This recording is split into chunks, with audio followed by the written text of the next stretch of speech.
Inner Voice, a heartfelt chat with Dr. Foojan.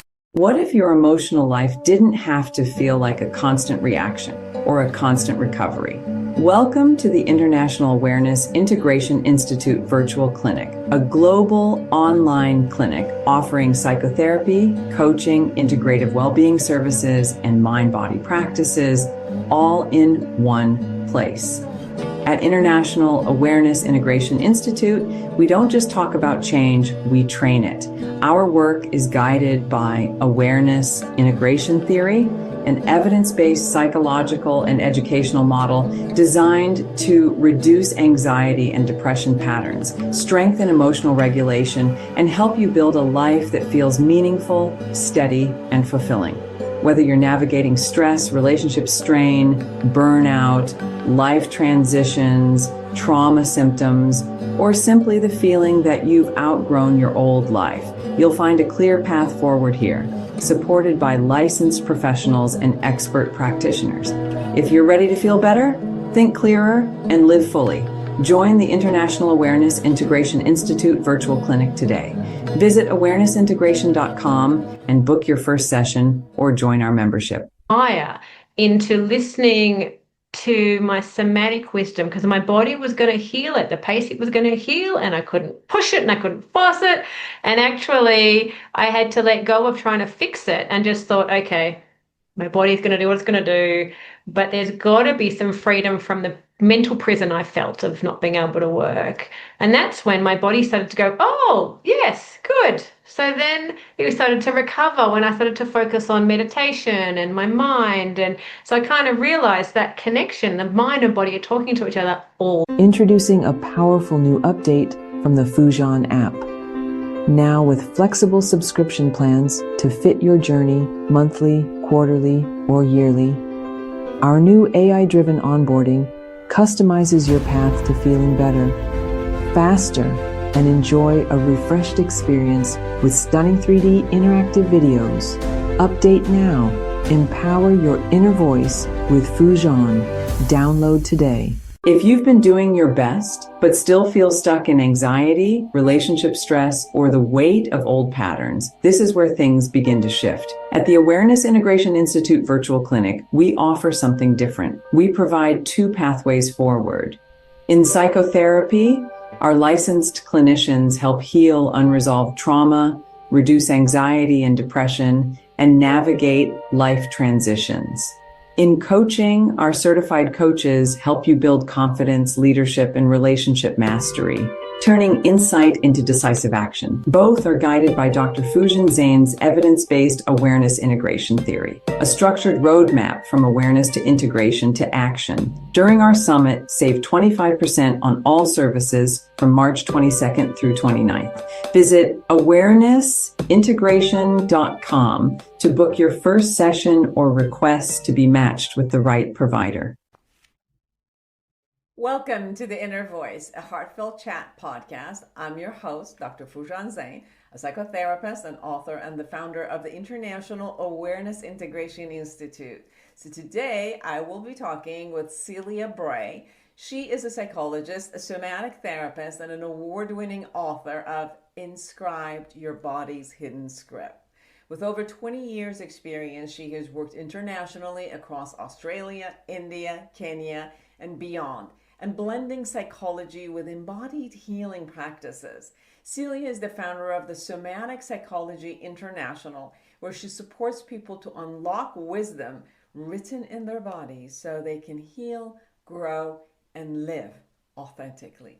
She also facilitates open floor movement therapy in motion and family constellations, empowering individuals and communities to reconnect with their freedom and joy. Now, I had a really awesome experience talking to Celia, and I hope that you enjoy it as much as I do. And it's really looking at specific ways of how to connect with your body, allow your body to lead, and live really authentically with all of who you are. So I'm positive you'll enjoy it as much as I do. Now be sure to subscribe to my podcast, my YouTube channel, and connect with me through my website, foojanzeine.com. We have created the International Awareness Integration Institute virtual clinic. So you can go to awarenessintegration.com and pick and choose your psychotherapist, your coach, all of the mind and body coaches and practitioners and functional medicine. And you can do that from anywhere in the world. So that's there. And go to Foojan app and enjoy your guided journaling through the Foojan app and the Mira, which is the AI chatbot, which has been trained in the awareness integration theory. Share your thoughts with me. I love to hear from you. Now, without further ado, here's Celia Bray. Listen up if you want to promote your personal growth and self-awareness. I found the Foojan app last month and I have been absolutely loving it. I personally have never learned guided meditation, but thanks to this app, I now have learned incredible tools for my own stress relief and emotional self-awareness. Not to mention, there are self-evaluation tools and professional coaching available to utilize however your journey to self-discovery takes you. Join Foojan today and redefine your life one step at a time. Yeah, sometimes the mind understands, but the body still holds the stress. That's why the International Awareness Integration Institute Virtual Clinic offers mind-body services that help you regulate your nervous system, restore calm, and return to yourself physically, emotionally, and mentally. Our reflective practices include guided mindfulness, breath work, yoga, and grounding exercises, and specifically curated to support emotional regulation and physiological calm. Our somatic integration practices are a refined body-led approach where healing begins with presence, working with breath, sensation, posture, and gentle movement so resilience becomes felt, not forced. And for those who want deeper whole person support, we offer functional well-being guidance, addressing the interplay between hormonal balance, digestion, sleep architecture, and lifestyle factors with a root cause holistic framework. This is not self-care as a luxury. This is self-regulation as a life skill and a pathway to fulfillment. Choose the support your body and life have been asking for. Visit awarenessintegration.com to join a weekly meditation, explore somatic healing, breathwork, yoga-inspired movement, or functional medicine services, and start feeling the difference.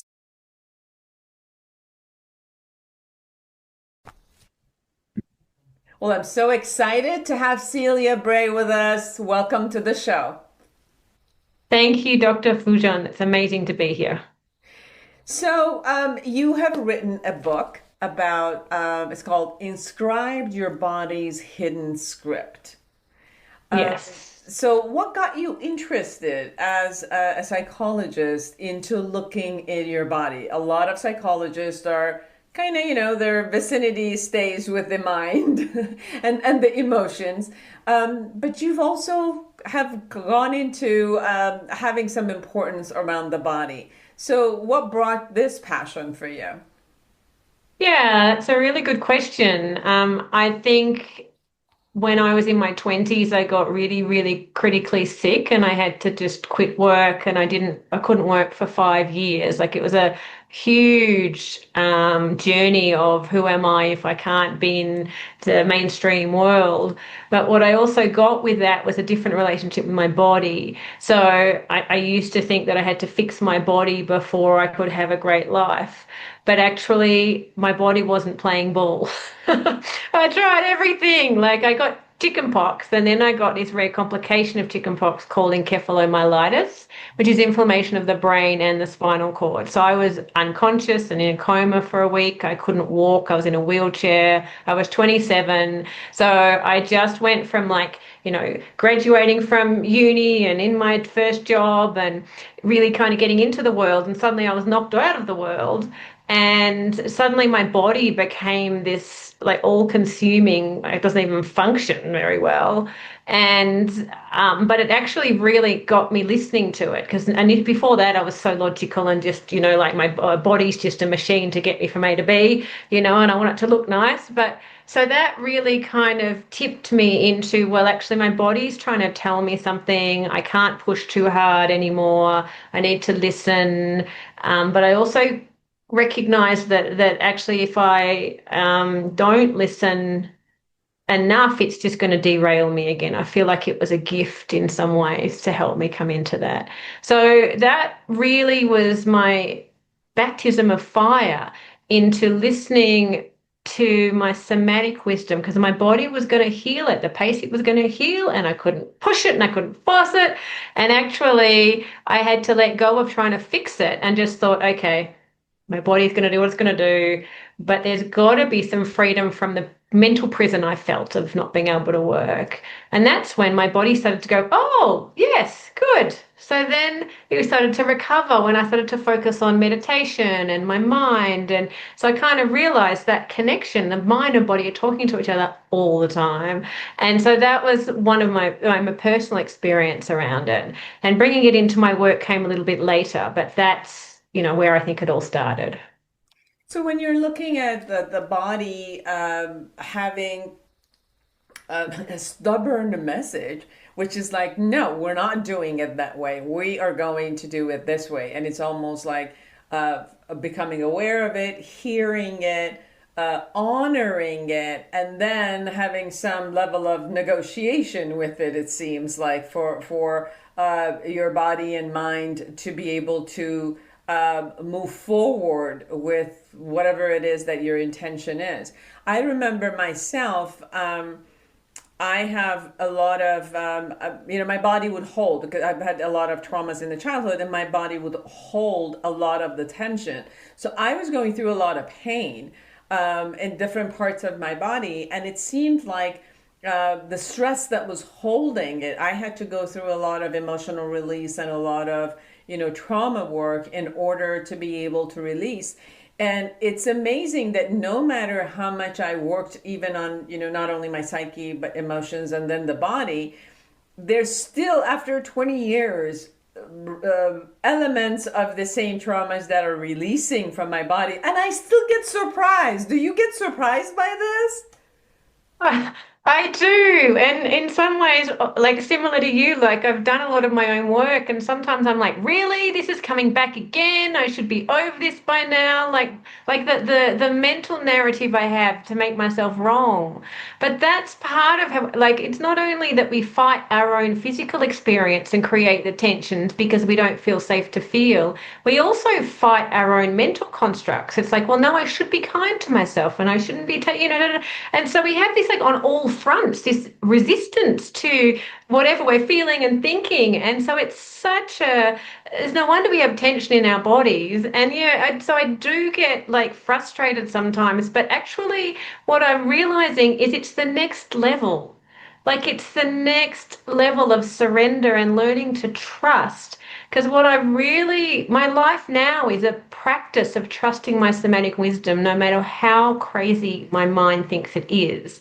So now I've packed up my life in Australia. I now live in India because that's what feels like home.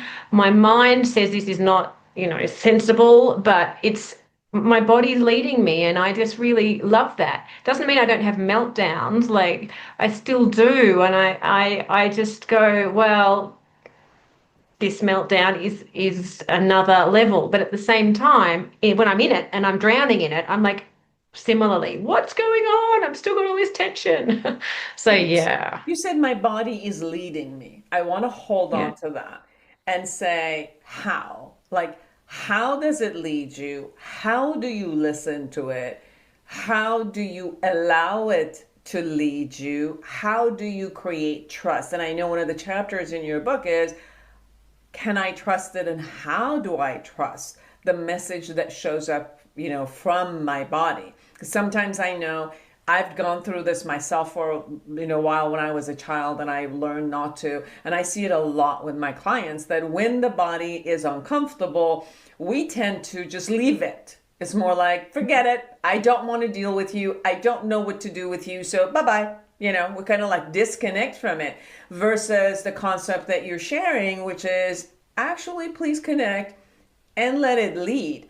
How do you do that?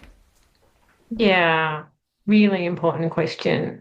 So for me, I practice being in my body every morning and in the evenings, literally just kind of closing my eyes and noticing what sensations I'm feeling in my body. If my body wants to move and it's like, I've had this stressful and I'm just like, like I'll just let it do that. Like like it doesn't have to make any sense to me, but I've just got this energy in my body and my body wants to move. So I'll follow it. And in terms of big decisions in my life, like my body tends to be super strong about that. Like I just have this little inkling, like actually, I don't know if this is the right job for me. Like it feels like I'm a square peg in a round hole, but my mind's like, no, it's secure. And like I'm going to buy a house and I'm going to do all the things. I'm looking after the family. I'm the breadwinner. But my body's going, and then it gets to a point where my body says is so loud, like I end up feeling exhausted. I'm dragging myself to work because I've been ignoring the wisdom of my body. And it just gets louder and louder to the point where I'm just like, you know what? I need to resign. I might not, my husband might not have a job right now, and I don't know where the money's going to come from, but I need to honor my body because I can't override it anymore. And it's so terrifying. But the interesting thing is, every time I've done the hard no and I've put the line in the sand, some miracle opens up. Like I resigned from my job, and then a month later my husband got work and he was able to support us, and I had no idea that was going to happen. And so it's the same thing with like this situation in India recently where I felt really uncomfortable with a person who wanted to catch up with me and wanted to be friends, but he's actually in a position of power. He's a police officer who can manages my visa applications, and I'm like, I can't do that. There's a power imbalance here. But I was scared to say no. My mind was saying if I say no to him being friends, then he could reject my visa. And so I was in this and then I'm just like, you know what?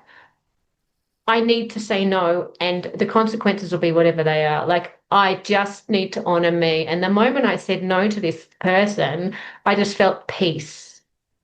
And so whatever happens, there's a letting go of needing to control the outcome that's essential in trusting your body. There's a letting go of having to know what's going to happen, because the body doesn't speak in a 5-year plan. The body doesn't sit down and that's the mind.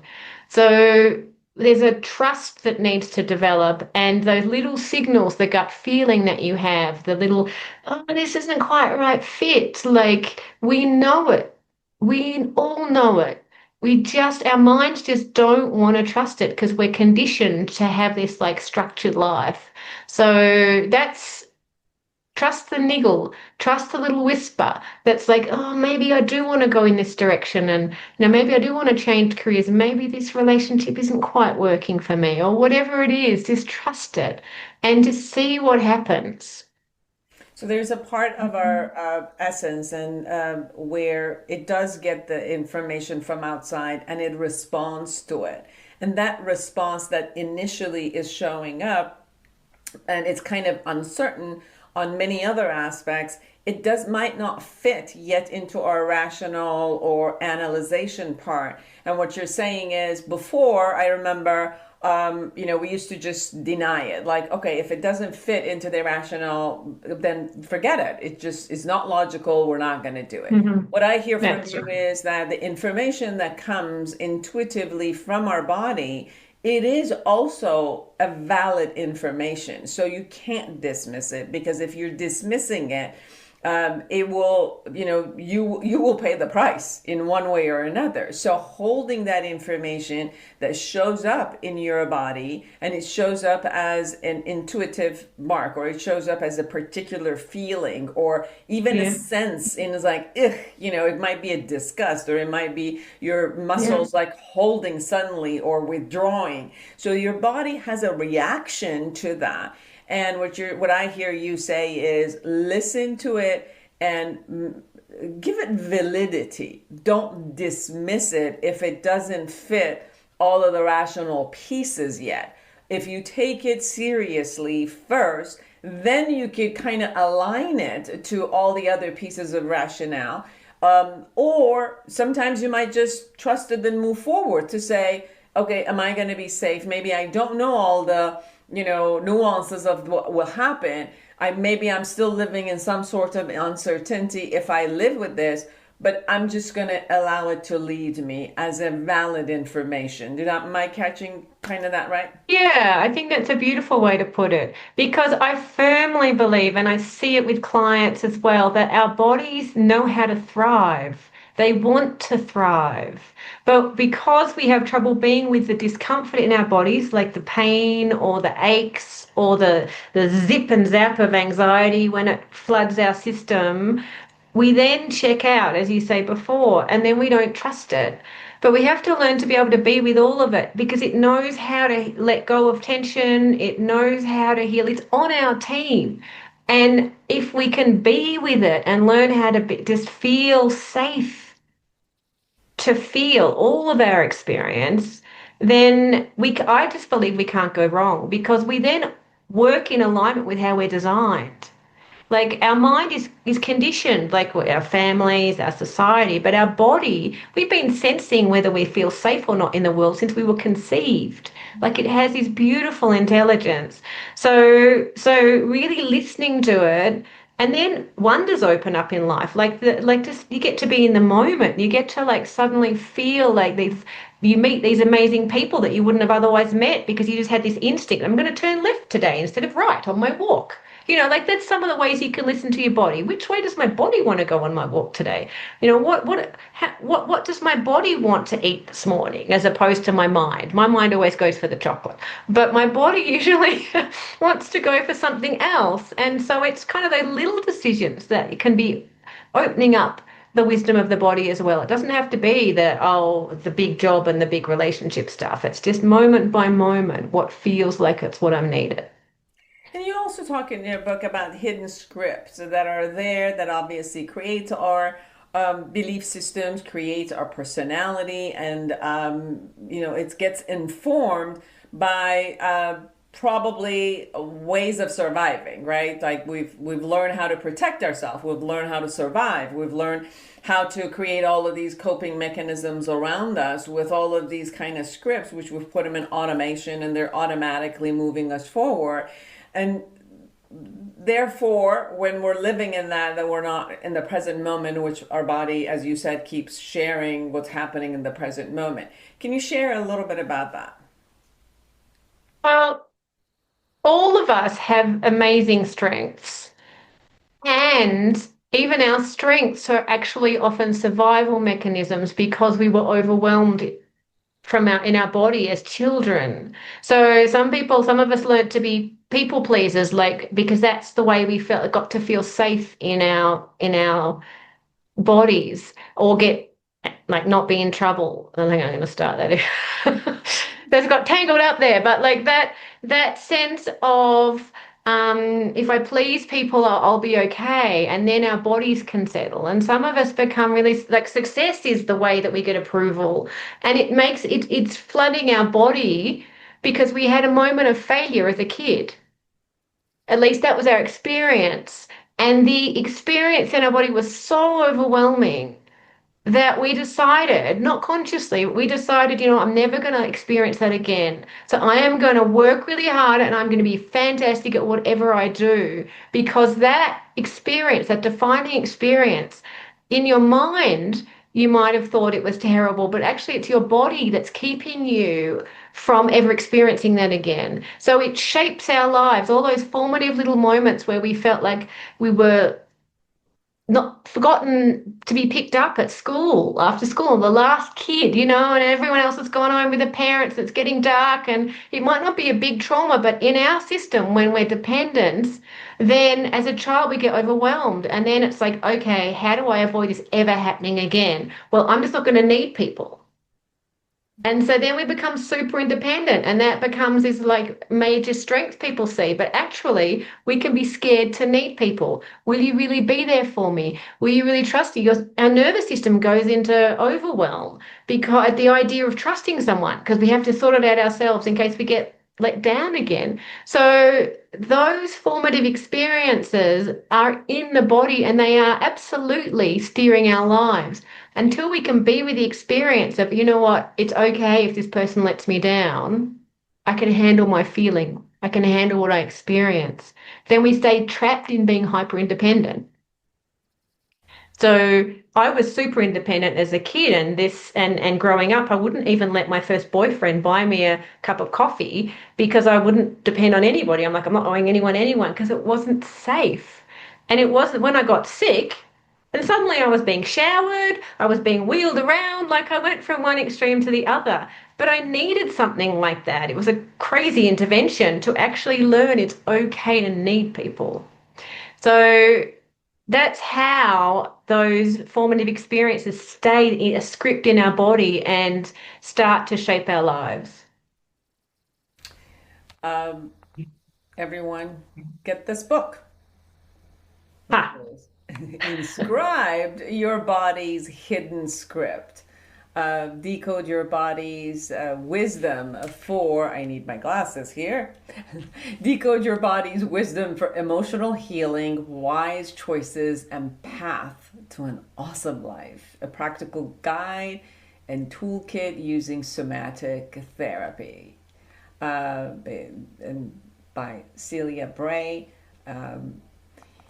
Celia, you were talking about the essence that we have inside that we need to listen to. And I wonder what are some of the ways that we could practice that listening? So yes, meditation I think is one way, but some meditation is not necessarily, listening to your body. Some of it is more like, just observing things and moving forward or quieting the mind. What are some of the somatic practices that you do for yourself and you offer your clients? Yeah. So some of the things are about feeling safe in our bodies to feel. That's the first step. And it's actually the critical step. That's the core of my inquiry in my life is how do we feel safe to feel? Otherwise we'll keep checking out. Distractions like our phones, social media, things like that are perfect ways to check out. So some of the things that we can do to check in can be as simple as just taking your shoes off and feeling the grass under your feet.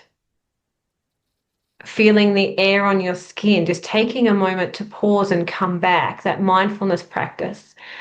Simple things.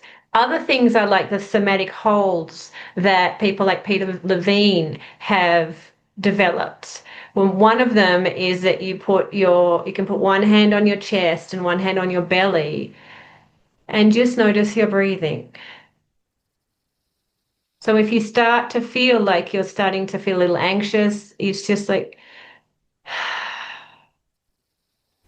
so we need to slow down. We cannot connect with ourselves if we're always on the run. So we have to take at least a few minutes to pause.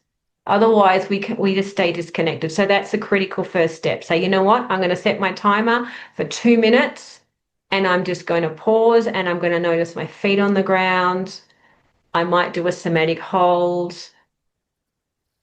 And I'm just going to notice what I'm feeling. And say, I see you. Like it's okay. How I'm feeling right now is okay. And then check in. Is this what I really want to do right now in this moment? What actually, because often when we're triggered, we've had a conversation with someone and a bit of an argument, we want to go back or we want to shut down or whatever it is, that's that's the hidden script, right? Our automatic response. If you pause for a moment and say, actually, right now, I can't respond the way I want to, so I need to take a break. But you can't do that unless we pause and just check in for a moment. So that literally taking a breath, feeling our feet on the ground, feeling your seat in the chair, breathing into your pelvis, like just gentle, small things. And as I was saying before as well, simple things like, what do I want to wear today? Like, what does my body light up when I look at my wardrobe? Like, it could be like it's not very practical because I've got a meeting with the boss, so I need to wear X, Y, and Z. That's what we normally think or whatever. But it's like, well, what lights me up? What does my body say? Yes, I want to wear my really bright top today, or I want to just wear my daggies. like it's just kind of listening in those little ways as well, rather than well, I've got to wear this because I've got, all the people I need to meet and see. Doesn't mean you necessarily choose what your body's saying, because sometimes our bodies are actually like informed by the wounds. And so we need to say, you know what, I recognize I'm triggered right now. I'm really anxious. So let me just notice that and recognize that I need to look after myself before I respond in a particular situation. So there's some of the little ways that we do it. But a lot of people are terrified to even feel into their bodies. And so that safety is often about creating relationship. And that's what I'm researching at the moment too. How do we create a sense of relational field where I feel like I'm not alone? People that didn't have any secure attachment growing up are often the ones that are the most terrified to feel what's in their body. So that primary attachment piece is also part of the repair. So then people can feel safe to check in with themselves and feel. So there's a bit of work to do sometimes to get to the point where it's safe to check in. It's interesting. I have gone from, holding my emotions and not expressing it and always having, okay, you have to express yourself as a professional this way. I think probably within the past couple of years, I've the way that I express, whether it's sadness or joy or love, is and even like anger, it's been through crying. So I no longer hold it back. It's almost like I became safe with not only my body but my expression, where it's no longer like, if people are going to judge me, I'm just creating the safety around myself. So, like I'm a keynote speaker and thousands of people standing there, and I'm like, I'm a crier. The good thing is I can cry and talk, so don't worry about it. And I cry and talk.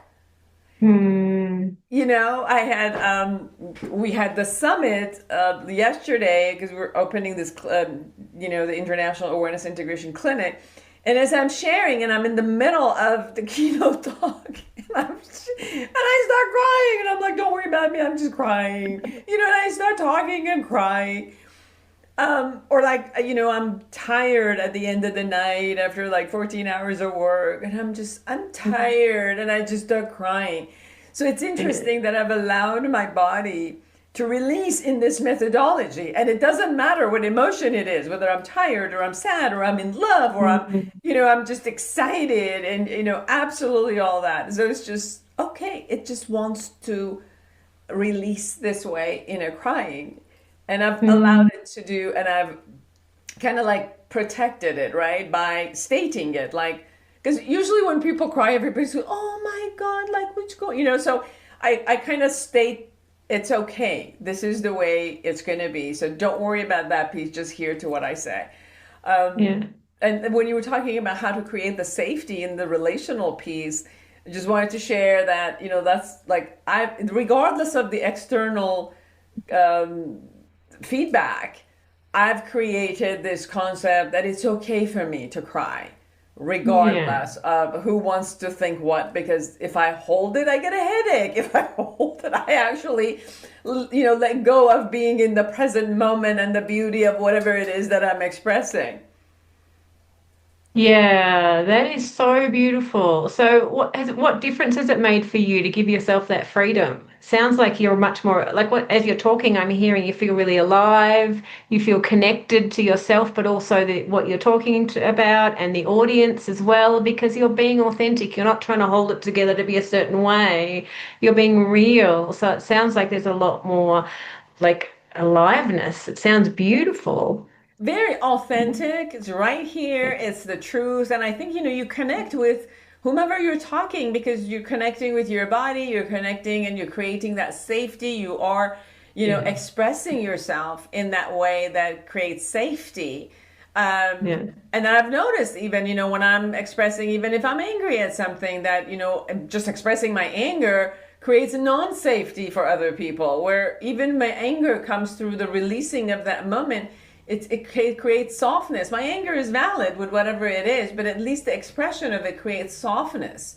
and not weakness. And I think that's the difference. Like at one point, it's like, oh my God, if I cry, I feel weak. So it's like shifting that it's not. It's actually pretty powerful in connection. So that's how like the script changed for me in expressing my body. Yeah, I wanted to ask this because I know you have that also in your book: the bridging of science and wisdom, the wisdom of the body, integrating the modern psychology, neuroscience, and the ancient cultures and all the practices that we get from our ancient culture to support this kind of like holistic well-being that we have, and kind of like living what we share, like living authentically, that it's okay if you have an experience inside and how you choose to express it in that way. But can you bring all of those together?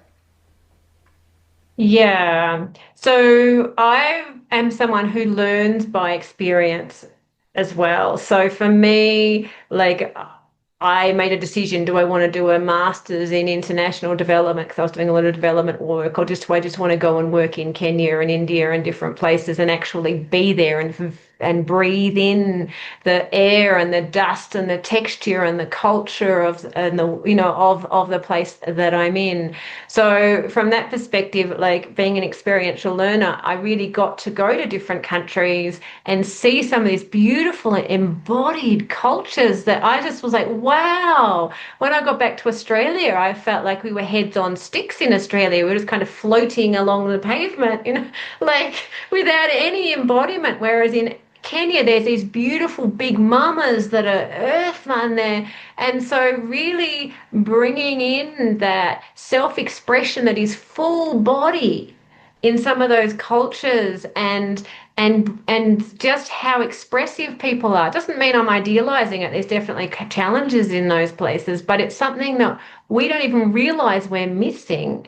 And so with the science that we have, there's just a lot of science around intergenerational trauma as well that gets passed on genetically, and that we carry the stories of our ancestors in our bodies. So that is being the epigenetics of that.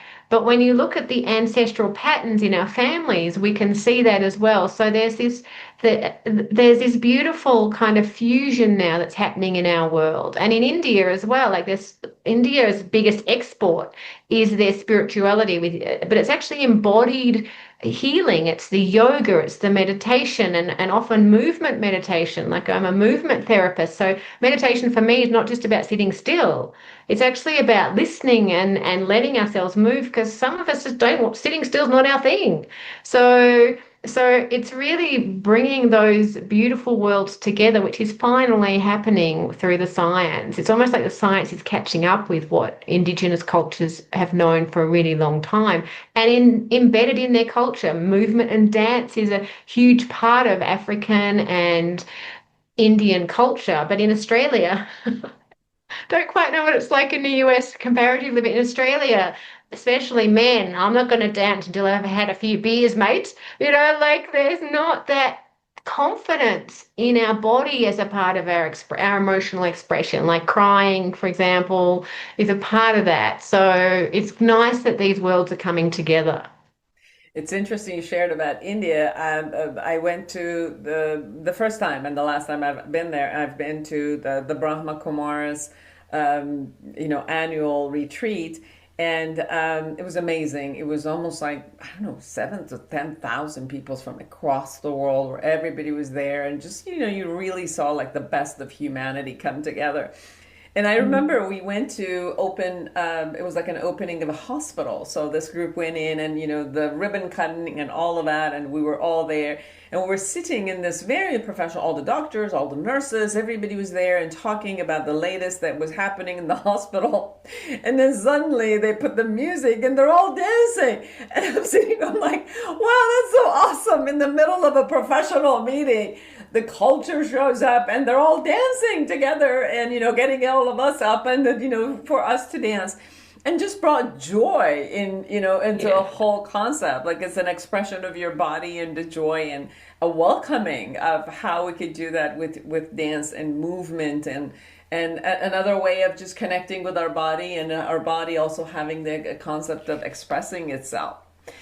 Yeah, And yeah. share that you really, really want people to know. Well, just riffing off what you've just said, we associate somatic therapies with trauma healing, and it's all very heavy, and we're dealing with these core wounds.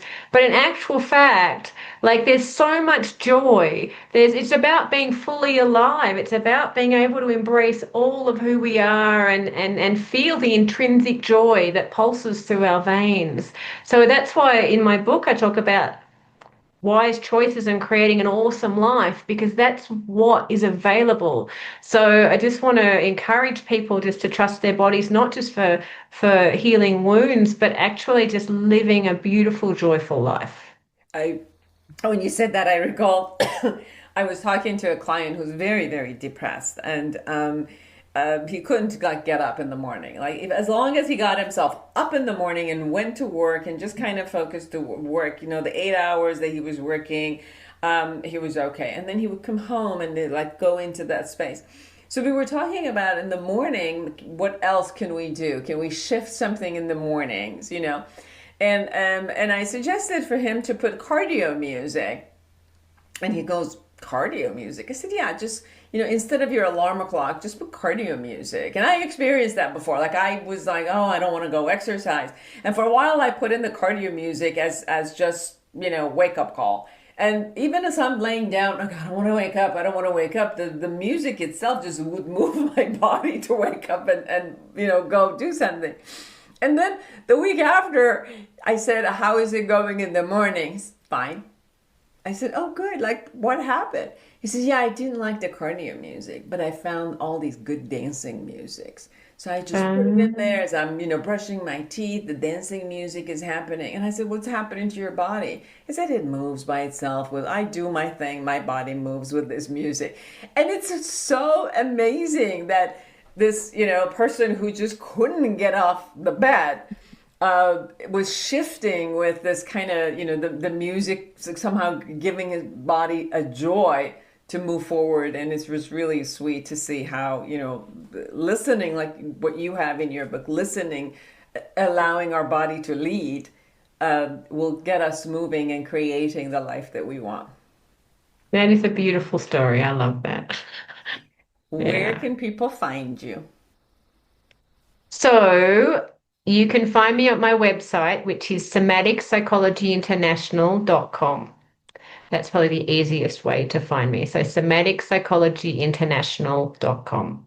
Yeah. Beautiful. Yeah. Thank you so much for having me today. It's been lovely just having a beautiful conversation. Oh, it's wonderful to have you, everyone. I'm asking you to go get this book, Inscribed, Your Body's Hidden Script by Celia Bray. Celia, it's been a joy to have you, and thank you for coming all the way from India to us. You're very welcome. Namaste. Namaste. And a bit of a Bollywood move to finish. Oh, beautiful. And for all of you who are here with us, create an amazing life for yourself and everyone around you. And until next week, bye-bye. Awareness, integration theory, certification programs. If you're a psychotherapist, clinician, or coach ready to elevate your impact, I invite you to become certified in the Awareness Integration Theory, AIT model. AIT is a structured, evidence-informed approach that strengthens emotional regulation, reduces anxiety and depression patterns, and helps clients create lasting change. Our training is practical, clear, and immediately usable in sessions, so you can work with more confidence and consistency. Join a global community of practitioners shaping the future of integrative mental health.